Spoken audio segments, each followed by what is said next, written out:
Broadcasting from the business capital of the world, this is the Podcast Business News Network. Hey, welcome back, everybody. It is the start of school across the U.S. Some have already gone back. Some are going back this particular week, regardless of whether you're listening in real time or maybe on a playback sometime in the future. It's a challenge nowadays with school. And we started talking about that last time we got together with her. We're going to pick up from that point. And she is an amazing psychologist and deals with adolescents, children, adults, parents on these levels and many others. And she is Dr. Gloria Vanderhorst, and she's back with us. Hey, Gloria, welcome. How are you? I am good. Thanks for having me back. It's interesting that we're talking about this because I just walked through a convenience store, got a cup of coffee, looked down at the front page of the newspaper. Yes, they still publish newspapers. And of course, you can see it online. And in these parts of the New York area, school is back this week. And it says big letters, full page, back to school. And I'm reading here, educators, meaning what's coming from educators, what they're thinking about. It says learning challenges, mental health, attendance are priorities as students head back to class. And that's kind of what we're talking about, the mental health situation, which we've talked about a little bit, very challenging, especially for teens right now, learning challenges and attendance. Right. And there's a lot of kids that have challenges even going to school. Let's start there.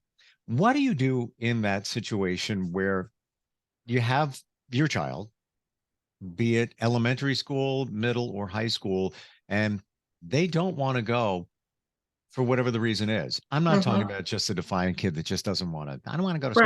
Right. No. The reasons.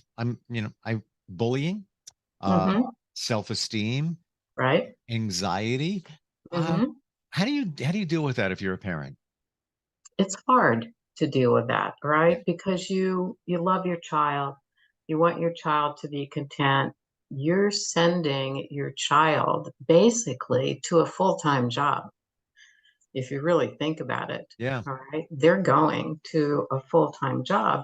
And when they're reporting to you that they don't like it, they're afraid of their boss or they're afraid of their coworkers, it's terrifying for a parent. And you're required by law to educate your children. Yes. Right. So that means you have to figure out a way to support your child going back to school, or you have to take your child out of the public school system, maybe put them into a private system, maybe do homeschooling. And those are expensive, right? As a country, we've invested millions of dollars in educating our children. And I think right now that investment is going bust. We are not educating our children, right? We're housing them for 6, 7, 8 hours a day. A small percentage of them are getting an education because they invest themselves in that. But I think the majority of them are just kind of tolerating the discomfort until the bell rings and they can run home. I totally agree with you. I see it. I hear it. I have teens. Everyone is different. Some kids just eat up school. Like they enjoy it. They thrive. They do well. They want to do well. Then, dare I say, the majority of the others either get by or don't. Maybe or fail. Undermine. Yeah. Right. Some of them come to school really just to undermine. It's a way that they can help themselves feel better, feel competent, feel successful, right? They're going to bump into people in the hall. They're going to make fun of somebody. They're going to stuff things in somebody's locker, including stuffing a child in his or her own locker. They're just there to express their own frustration that this is not a successful workplace for them. What's going on here? For a bunch of different questions. Has something changed nowadays compared to, don't want to sound old, but let's say, 10, 15, 20 years ago? So that's question number one. Question number two, is it on the It's something municipality, the educators? is well, something has definitely changed.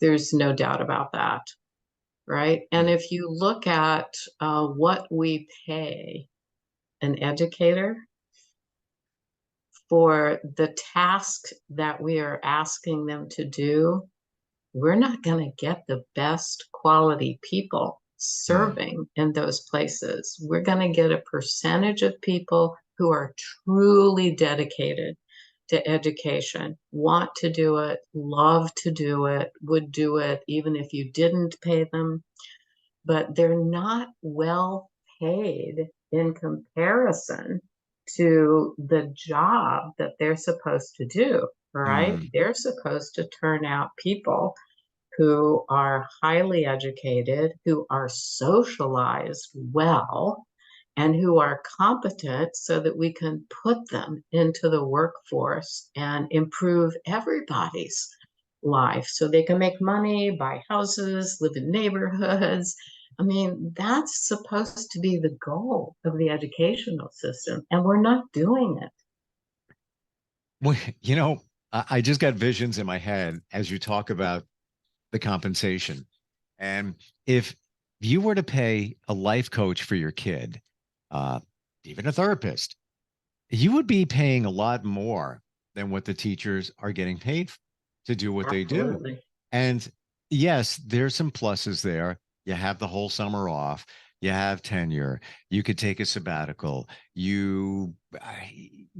Pension, all of that. There's lots of pluses there, but the base salary may not be where it needs to be for what's being, and to have a classroom of 20 something kids. Now you have all these different personalities to manage, because really that's what you're doing. You're That's managing the right. personality, and then the parents. uh Hmm. it's not like every kid is perfect and they want to learn, so you come in and you do your thing as a teacher and you're out. No, there's a lot of back end work that goes on, and then you have to adhere to state guidelines, Right. uh with lesson plans. And I'll tell you this, here, state of New York, it is one of the most challenging states in the country if you want to homeschool. There's so much paperwork that needs to be filled out. There's so much Hmm. approval that needs to take place. And even that being said, then you get paid for it. So, Right. or you have to be a very active part as a parent in the homeschooling. It's not like you just Hmm. say, okay, Junior, you're off. Enjoy those videos. I'll be at work today. I'll be home later to make dinner. It doesn't work that way. Hmm. I think homeschool is a great option for certain families. Yeah. Um, Yeah.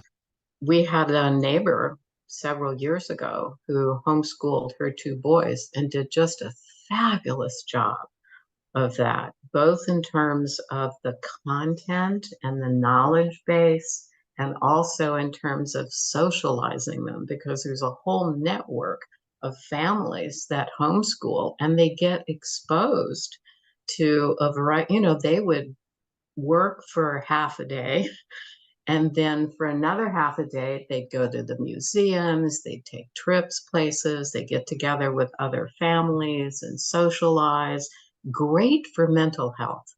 And you Mhm. mentioned earlier that mental health is really one of the key areas that the newspaper is pointing out. We need intervention there. We need a plan for mental Yep. health for our Yep. kids. And the school, by and large, until very recently, did not take mental health seriously, or perhaps the culture has changed and mental health just used to be kind of an integrated part of the system.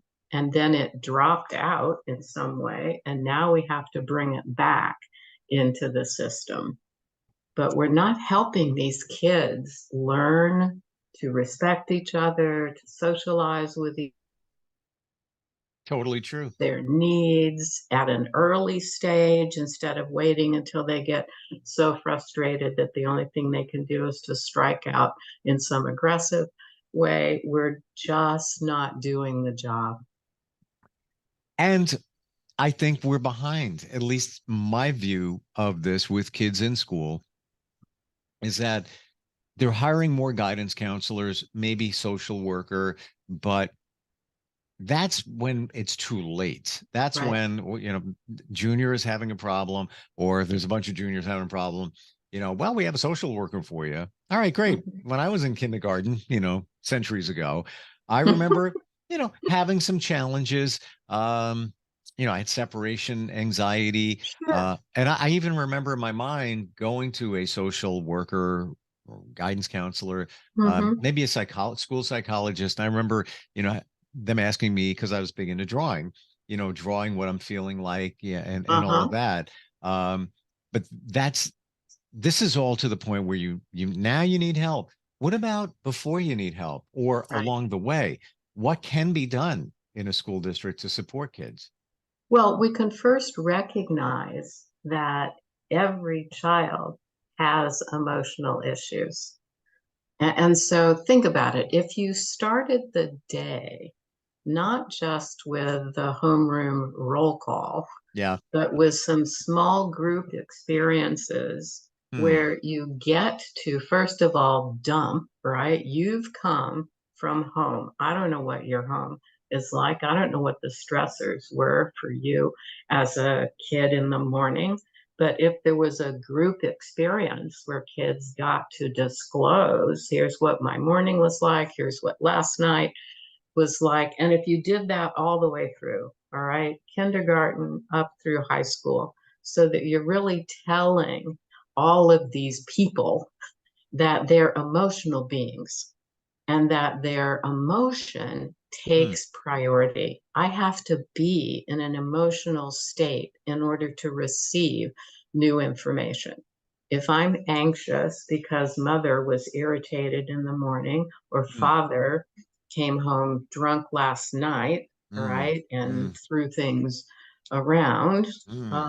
or if I just sense tension between my parents or tension between my older brother and a parent.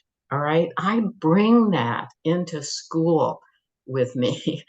And if the morning could start with an acceptance that everybody has brought something emotional in with them, let's get it out in the open. Let's have a safe place to disclose it and to be responsive to the emotional need that it Yeah. brings up. Then you can move into math, science, English, writing, art, right? But 100%. I wish there's no way I could agree with you more because it's just that's it.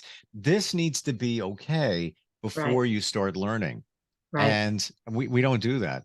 We don't do No. that. We force feed all the learning into a kid's head. But let's face it, they're going through stuff.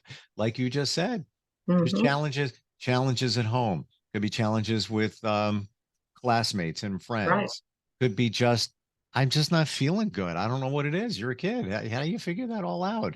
Um, right. we And have a that's lot to going to catch up come on. out, right? I can't you can't contain those feeling states. There was a news report on the news here in the DC area last night. An art teacher had been attacked on the playground by two students, right?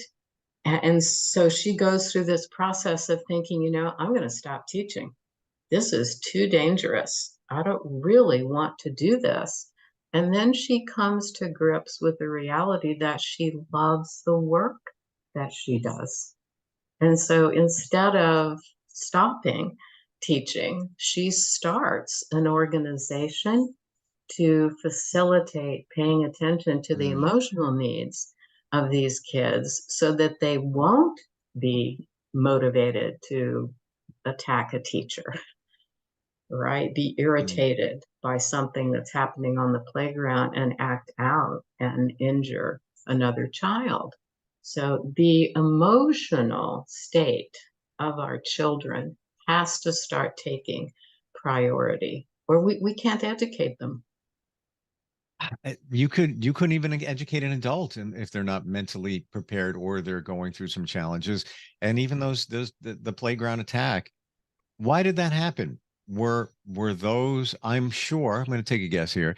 It's probably those students weren't shaking her down for money. They were frustrated. Mhm. There's an They were emotional frustrated. Their needs reason weren't being met in some way, and or they could have understood. carried that with them for, several hours, and then you get out onto the playground and it just explodes Yeah.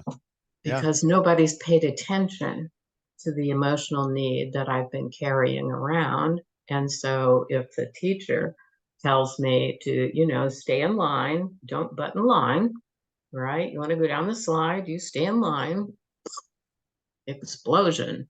I just can't tolerate it. Yeah. A- And I haven't been given the tools.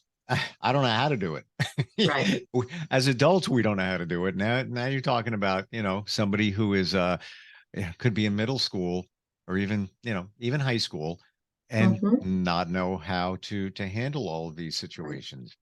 And I also think too, and I wasn't the best student, but my view here is that a lot of schools are pushing so hard to prepare students for college.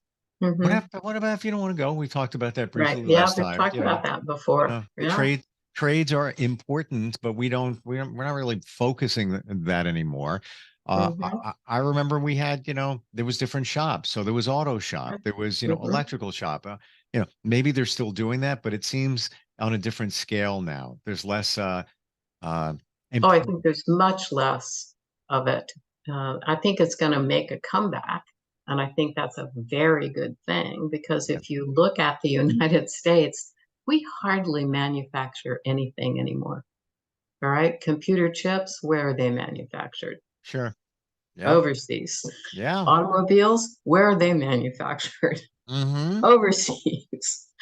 All right. Computers themselves, which we depend on constantly, overseas.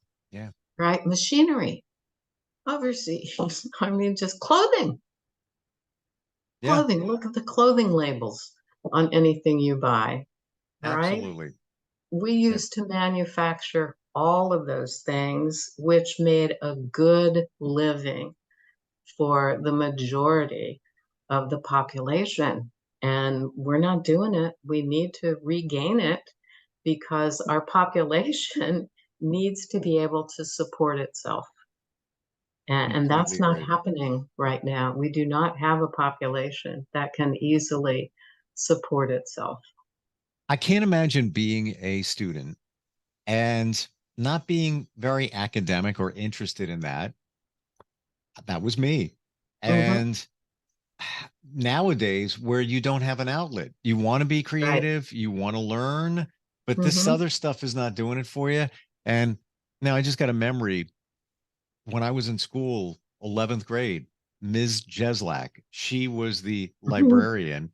And Hmm. I was always into media, wanted to get into radio since I was 9.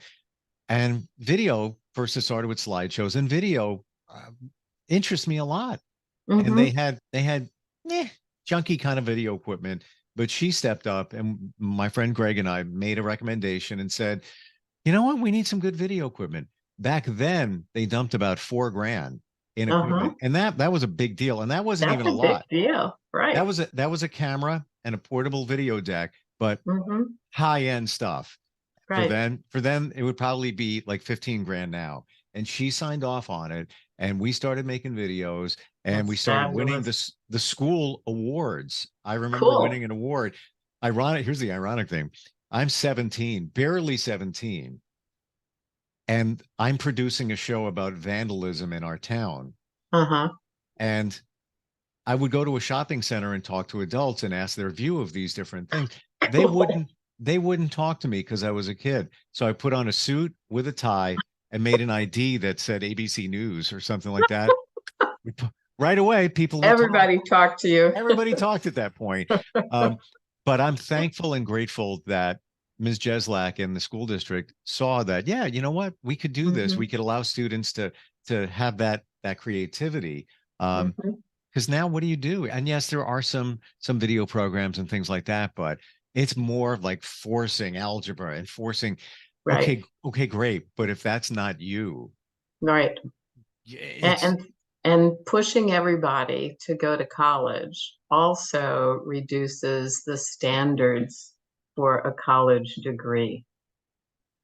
mm, And we've just undermined our society when yeah. we do that. Right? There are a variety of other places where people can be successful. Not everybody needs to have a college degree. Yeah. Yeah. That's what I'm talking about. Yeah. Yeah. What about other things to mentally prepare students? Things like meditation, Hmm. a more regular basis. I remember there was one teacher, and this was elementary school, and this teacher was into yoga, and she was Uh-huh. set aside. And yeah, of course, you have one teacher in elementary school for Right. your grade, Right. in your grade, and you're with that teacher all year long. She would during the week set aside some time, and kids would do yoga or maybe a That's meditation fabulous. session. And I know there was some parents that probably looked at it like, A what little is this weird. teacher? Yeah, but my kids both would say that it was fun and they enjoyed Hmm. it. And they Hmm. weren't just saying it because it was a time killer. Like, yeah, we Right. don't do anything except sit here on a mat yeah, and think Right. or not. But it was impactful. And the more I hear that schools are teaching energy healing or Reiki Hmm. principles, Hmm. all of those classes are filled up. And it's not because it's an easy elective, it's because the students are interested, genuinely Right. interested in this thing. Oh, it speaks to your soul, Right. right? Yeah. It's Yeah. and the necessary part of being a human being is to understand yourself Mm, and to be able to manage your thoughts and your feelings.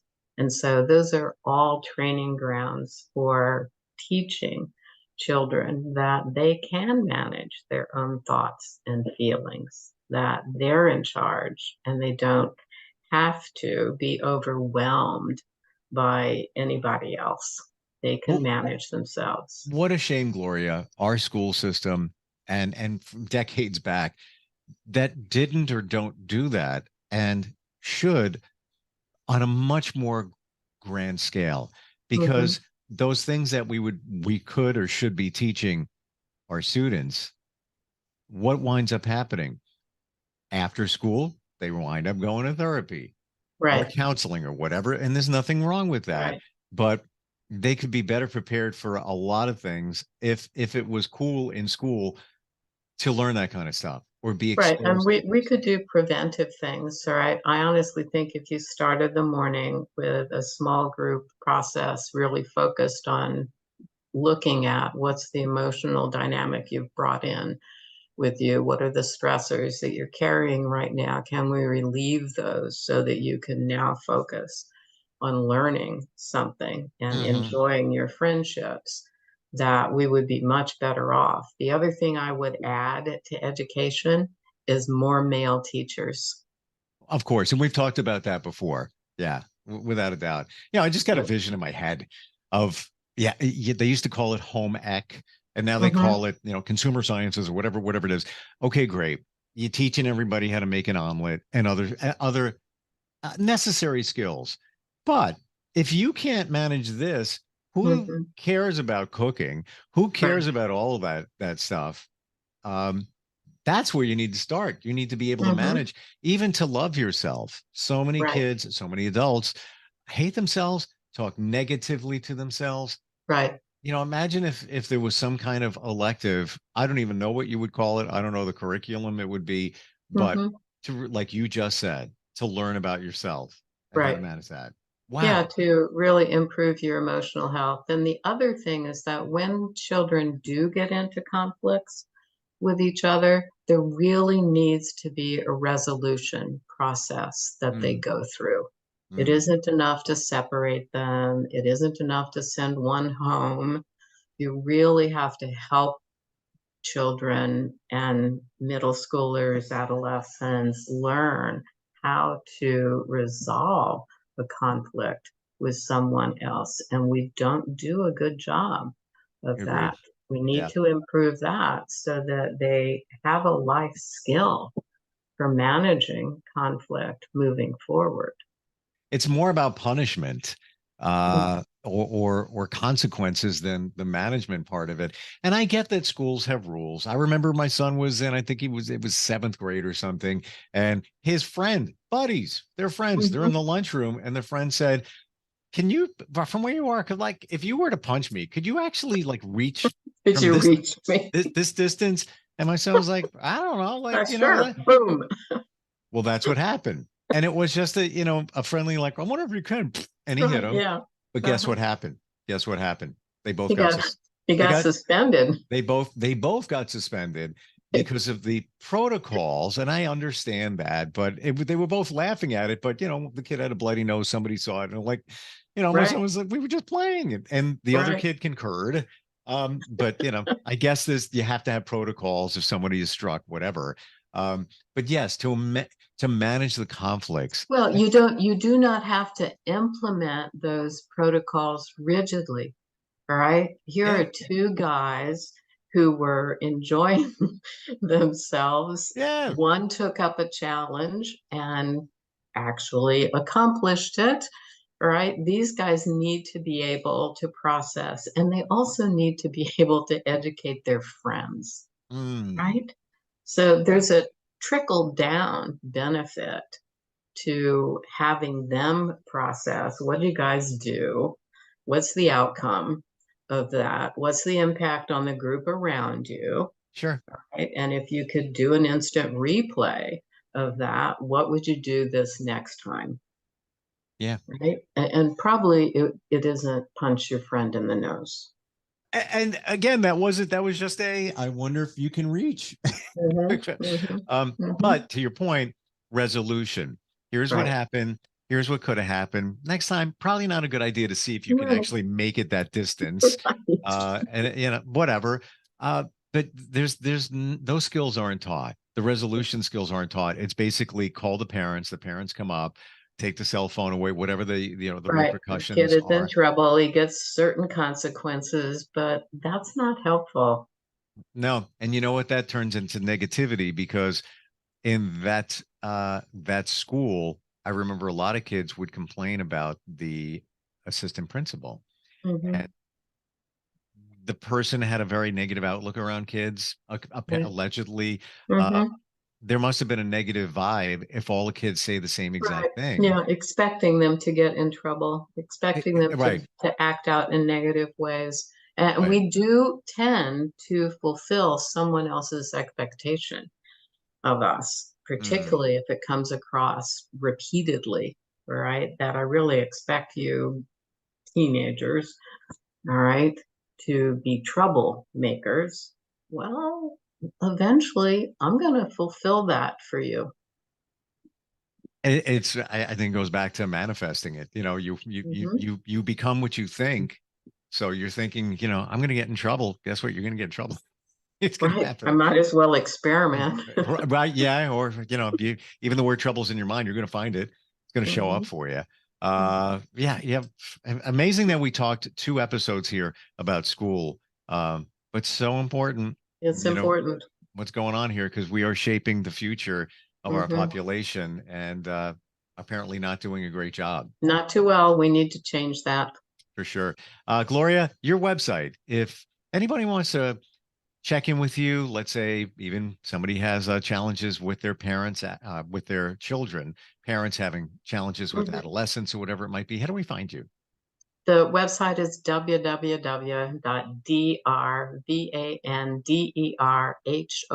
www.drvanderhorst.com. So it's www.drvanderhorst.com. It's real easy. I have And to go. sign up for my blog while you're there. Yeah, you have a lot of great content. Your website's fantastic. There's a lot of insight there. And for that, all of it, I appreciate you being with us. You're welcome. Happy Thank to you so do it. much. Are you looking for even more of the podcasts and hosts that you love? The Podcast Business News Network is proud to announce that you now have even more ways to listen live. Check out the MyTuner Radio, online radio box, and Simple Radio apps on iOS and Android, or find us online. Search for Business News Network on mytuner-radio.com or search Podcast Business News Network on streama.com and onlineradiobox.com/US. Take your podcast on the go and don't miss a minute of the action.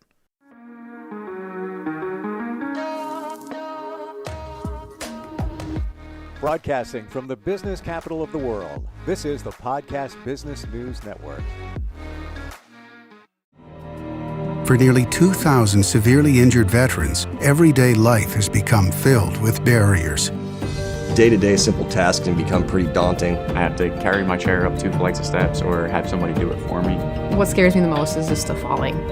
When I'm struggling with my house, I think, to have that one great barrier just knocked down, it's crucial. Home for Our Troops is a wonderful nonprofit that builds a mortgage-free, fully adaptive, handicap-accessible house. And there's no catch. It'll be our very first home that we've ever owned. This is a game changer. This is where your life begins again. We need you to join us in completing this important mission. Please visit hfotusa.org and help build homes and rebuild lives. Because of you, everything's going to be okay.